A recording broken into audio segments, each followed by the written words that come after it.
నమస్తే అండి.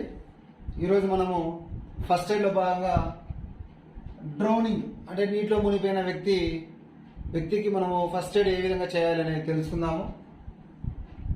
డ్రౌనింగ్ ఎలా చేయాలి మనం పాయింట్ వైజ్ మనం డిస్కస్ చేసుకుంటూ వద్దాము. మనకు డిఎస్సిలో ఈ డ్రౌనింగ్, హీట్ స్ట్రోక్, ఫ్రాక్చర్స్ ఇవి వీటికి ఫస్ట్ ఎయిడ్ ఏ విధంగా చేస్తారు అని అడిగారు. సో మనము 1 by 1 తెలుసుకుంటే వెళ్దాం. ఫస్ట్ డ్రౌనింగ్ మనం ఏం చేయాలి? Get him to the dry land. ఆ మునిగిపోయిన వ్యక్తిని అక్కడి నుంచి బయటికి తీసుకుని రావాలి. డ్రై ల్యాండ్, ఓకేనా? పొడి ప్రదేశానికి తీసుకురావాలి, వాటర్ లేకుండా ఉన్న ప్రదేశానికి తీసుకురావాలి. దాని తర్వాత head should be at down level.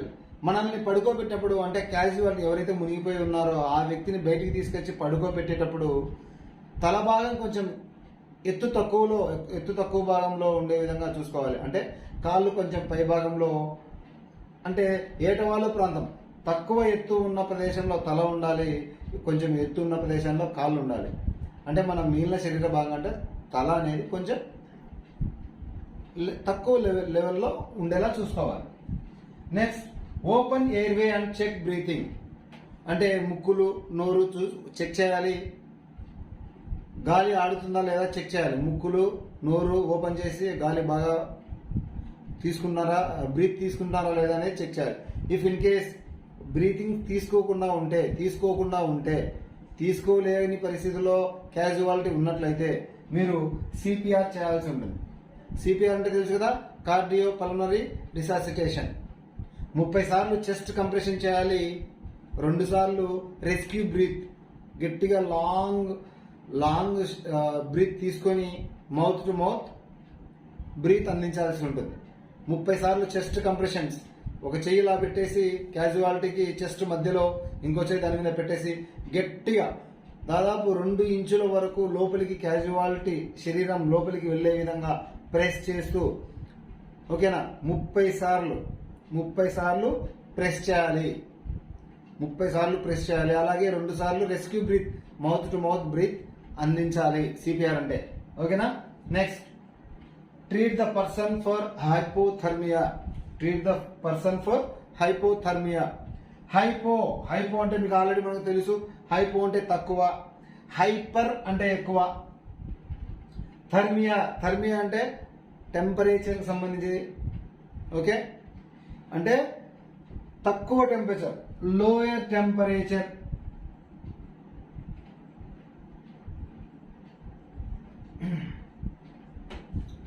అంటే ఆల్రెడీ నీటిలో మునిగిపోయిన వ్యక్తి తక్కువ టెంపరేచర్ లో ఉంటుంది. అతని బాడీ తక్కువ టెంపరేచర్ లో ఉంటుంది. అలాంటి తక్కువ టెంపరేచర్ ఉన్న పరిస్థితులలో నుంచి టెంపరేచర్ కొంచెం హెవీ వచ్చే విధంగా, అంటే వెచ్చటి దుస్తులు వేయడం, శరీరాన్ని అరికాలను అరిచేతులను బాగా రబ్ చేయడం, ఇలాంటి పని చేయాలి. Treat the person for hypothermia అంటే బాడీ టెంపరేచర్ లోలో ఉండటం. అలాంటి పరిస్థితుల్లో నుంచి అతని అరిచేతులను రుద్దడం, అరికాలను రుద్దడం, బాడీని వెచ్చటి క్లోత్స్ తో కప్పడం లాంటివి చేస్తూ అలాంటి సిచ్యువేషన్ నుంచి బయటికి తీసుకురావాలి. Give dry clothes. ఆల్రెడీ అక్కడ తడిచిపోయింది కాబట్టి ఆ క్లోత్స్ ని తీసేసి డ్రై క్లోత్స్ ని ఇవ్వాలి. Give warm drink. ఆయన కాన్షియస్ లో ఉంటే బాగా మనం అడిగేది చెప్తూ ఉంటే అతని సిచ్యువేషన్ తగినట్టు వార్మ్ డ్రింక్స్, ఏదైనా వేడి లిక్విడ్ ఏదైనా సరే, టీ, కాఫీ లాంటిది కానీ అలాంటిది వేడి పదార్థాలను ఇవ్వాల్సి ఉంటుంది. తర్వాత కాల్ ద డాక్టర్. ఇవి బేసిక్ సిచ్యువేషన్స్ అన్ని చూసుకున్న తర్వాత మీరు డాక్టర్ కాల్ చేస్తే మంచిది. అర్థమైందా? డ్రోనింగ్, నీటిలో మునిగిపోయిన వ్యక్తికి మీరు ఏం చేయాలి? అతన్ని ముందు బయటికి తీసుకొని రావాలి, పొడి ప్రదేశంలోనికి తీసుకురావాలి. తల భాగం కొంచెం ఎత్తు తక్కువలో ఉండే విధంగా అతన్ని పడుకోబెట్టాలి. అతని నోరు, ముక్కు మరి ఓపెన్ చేసి చూసి బ్రీతింగ్ ఆడుతుందా లేదా అని చెక్ చేయాలి.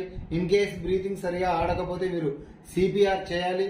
సిపిఆర్ అంటే కార్డియో పల్మనరీ రిససిటేషన్. ఇందులో 30 చెస్ట్ కంప్రెషన్స్ చేయాలి, 2 రెస్క్యూ బ్రీత్స్ చేయాల్సి ఉంటుంది. Treat the person for hypothermia. Already నీటిలో మునిగిపోయిన వ్యక్తి కాబట్టి బాడీ టెంపరేచర్ చాలా లోలో ఉంటుంది. ఆ టెంపరేచర్ని మనం హైకి తీసుకురావడానికి అరికాళ్ళు అరిచేతులు రుద్దటం కానీ, బాడీని వెచ్చటి గుడ్ క్లాత్స్తో కప్పడం కానీ చేయాలి. ఆల్రెడీ బాడీ పైన ఉన్నటువంటి వెట్ క్లోత్స్ని తీసేసి డ్రై క్లోత్స్ని వేయాలి. అతను మనం పిలుస్తున్నప్పుడు పలుకుతూ యాక్టివ్గా ఉన్నట్లయితే అతనికి వార్మ్ డ్రింక్స్ ఏవైనా కొంచెం గోరువెచ్చని పానీయాలు ఇవ్వాల్సి ఉంటుంది. ఇవన్నీ బేసిక్ చేస్తూ ఆటోమేటిక్గా మీరు ఇమ్మీడియట్గా డాక్టర్ను కూడా పిలవాల్సి ఉంటుంది. ఓకేనా? రైట్. నెక్స్ట్ హీట్ స్ట్రోక్ ఉన్నప్పుడు అంటే సన్ స్ట్రోక్, హీట్ స్ట్రోక్ అయినప్పుడు ఒక వ్యక్తికి ఫస్ట్ ఎయిడ్ ఏ విధంగా చేయాలి? ఇక్కడ ఏం చేయాలంటే shift the person to A cool place. Already ఎండకు బాగా ఇబ్బంది పడిపోయి ఉంటారు. సో అలాంటి సిచ్యుయేషన్లో అతన్ని చల్లని ప్రదేశానికి ఫస్ట్ మార్చాలి. ఆ వేడి ప్రదేశం నుంచి చల్లని ప్రదేశానికి మనం అతన్ని షిఫ్ట్ చేయాలి. Next cool the person by sponging with the wet towel. ఒక తడిగుడ్డను తీసుకొని అతని బాడీకి స్పాంజ్ లాగా అంతా తుడుస్తూ రావాలి. ఓకేనా? Next apply ice packs in armpits and groin. Ice packs తీసుకొని చంకల్లో, ఇక్కడ మన ఆర్మ్ పిట్స్ లో అందుకు మనం అక్కడ అప్లై చేస్తే బాడీ కొంచెం త్వరగా కూల్ అవుతుంది. Okay. Next give lukewarm water with electrolytes. Already మనము సన్ స్ట్రోక్ వల్ల బాడీలో ఉన్నటువంటి సోడియం లెవెల్స్ అందుకు తగ్గిపోయి ఉంటాయి. సో ఎలక్ట్రోలైట్స్ కలిపినటువంటి ల్యూక్ వార్మ్ వాటర్ ని అందివ్వాల్సి ఉంటుంది. సో అంటే సింపుల్ అండి. హీట్ స్ట్రోక్ వచ్చిన వ్యక్తిని అక్కడ వేడి ప్రదేశం నుంచి చల్లని ప్రదేశానికి తీసుకురావాలి. అలాగే ఒక తడిగుడ్డను తీసుకొని బాడీ మొత్తం నీట్గా తుడవాలి. చంకల్లో మన ఆర్మ్ పిట్స్ లో అందుకు మన ఐస్ ప్యాక్స్ తీసుకొని ఐస్ ప్యాక్స్ పెట్టడం వల్ల బాడీ కొంచెం త్వరగా కూల్ అవ్వడం జరుగుతుంది. అలాగే give lukewarm water with electrolytes కలిపినటువంటి యాడ్ చేసినటువంటి లూక్ వార్మ్ వాటర్ ని తాగించడం ద్వారా కొంచెం త్వరగా శక్తిని పొందేదానికి అవకాశం ఉంటుంది. సో హీట్ స్ట్రోక్ అంటే సింపుల్ అండి. వేడి ప్రదేశం నుంచి చల్లని ప్రదేశానికి షిఫ్ట్ చేయడం, తడిగుడ్డతో బాడీ మొత్తాన్ని తుడవటం, ఐస్ ప్యాక్స్ ని మన ఆర్మ్ పిట్స్ లో అందుకు ఉంచడం, దాని తర్వాత ల్యూక్ వార్మ్ వాటర్ ని ఎలక్ట్రోలైట్స్ కలిపినటువంటి ల్యూక్ వార్మ్ వాటర్ ని ఇవ్వడం ద్వారా హీట్ స్ట్రోక్ నుంచి ఒక వ్యక్తిని మనము పడేయచ్చు. అర్థమైందా? రైట్. ఇదండి ఈరోజు క్లాసు. చాలా సింపుల్ అండి.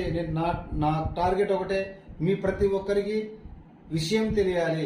విషయం తెలిస్తే ఆటోమేటిక్ గా క్వశ్చన్ ఏ విధంగా అడిగినా కూడా ఆన్సర్ చేసేదానికి మన దగ్గర నాలెడ్జ్ అనేది ఉంటది. సో ఫస్ట్ సబ్జెక్ట్ తెలుసుకుందాము. హీట్ స్ట్రోక్ అంటే ఏంది, అది ఎందుకు ఎలా చేయొచ్చు అనేది తెలిస్తే క్వశ్చన్ ఏ విధంగా ఇచ్చినా కూడా మనము ఆన్సర్ చేయొచ్చు.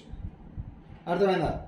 మనం వన్స్ అన్ని అయిపోయిన తర్వాత మనం బ్లాంక్స్ కూడా ఎక్స్ప్లెనేషన్ ఉంటాయి.